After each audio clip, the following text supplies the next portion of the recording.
ಮೈಸೂರಿನ ಚಾಮುಂಡಿ ಬೆಟ್ಟ. ತಾಯಿ ಚಾಮುಂಡೇಶ್ವರಿಯ ಸೇವೆಗೆ ಅಂತ ಮಹಾರಾಜರು 310 ಎಕರೆ ಜಮೀನು ಇಟ್ಟಿದ್ರು. 310 ಎಕರೆ ಜಮೀನು. ಈಗ ಎಷ್ಟಿದೆ ಚೆಕ್ ಮಾಡಿ. ಎಲ್ಲೋಯ್ತಾ ಜಮೀನು? ಸರ್ಕಾರ ಸೈಟ್ ಮಾಡ್ಕೊಂಡು ಮಾರ್ಕಂತು.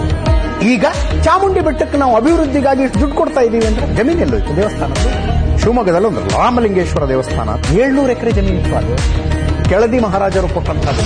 ಬರೀ ಶಿವಮೊಗ್ಗದಲ್ಲ, ಬೆಂಗಳೂರಿನ ಯಲಹಂಕದಲ್ಲಿತ್ತು ಜಮೀನು. ಎಕರೆಗಟ್ಟಲೆ ಜಮೀನು. ನುಂಗಿ ನೀರು ಕುಡಿದ್ರಿ ಅದು. ಈಗ ದೇವಸ್ಥಾನನೂ ಇಲ್ಲ. ಅದೇ ಸೀಕ್ರೆಟ್ ದೇವಸ್ಥಾನ ಅಂದ್ಬಿಡ್ತೀರ. ಅದೇ ಇಲ್ಲ ರೀ ಆ ದೇವಸ್ಥಾನ. ಕಿತ್ಕೊಂಡು ನುಂಗಿ ನೀರು ಕುಡಿದು ಯಾವುದೋ ಮಹಾರಾಜ ಯಾವುದೋ ದೇವಸ್ಥಾನಕ್ಕೆ ಜಮೀನು ಕೊಟ್ಟಿದ್ರಂತೆ. ಅದು ಈಗಲೂ ದೇವಸ್ಥಾನದ ಜಮೀನ. ಪ್ರಜಾಪ್ರಭುತ್ವ ಬಂದಿದೆ. ಆ ಜಮೀನೆಲ್ಲವೂ ಸರ್ಕಾರದ್ದು ಅನ್ನುವ ತೀರ್ಮಾನವನ್ನ ಹಿಂದೂ ದೇವಸ್ಥಾನಗಳ ವಿಷಯದಲ್ಲಿ ಹೆಂಗ್ ತೆಗೆದುಕೊಂಡರಲ್ಲ, ಎಲ್ಲಾ ಧರ್ಮಗಳ ವಿಷಯಗಳಲ್ಲೂ ತಗೊಳ್ಳಿ. ವಕ್ಫ್ ಆಸ್ತಿ ಎಲ್ಲ ಸರ್ಕಾರದ ಆಸ್ತಿ. ಒಂದು ಸಿಂಗಲ್ ರೂಲ್ ಮಾಡಿ ಘೋಷಣೆ ಮಾಡಿ. ಚರ್ಚ್ಗಳು, ಕ್ರಿಶ್ಚಿಯನ್ ಮಿಷನರಿಗಳ ಎಲ್ಲ ಆಸ್ತಿನೂ ಸರ್ಕಾರದ ಆಸ್ತಿ ಮಾಡಿ ನೋಡಿ. ನೋ, ತಾಕತ್ತಿಲ್ಲ ಅದು ಮಾಡಕ್ಕೆ. ಇದನ್ನ ಜಾತ್ಯತೀತ ದೇಶ ಅಂತ ನಾವು ನಂಬಬಹುದು.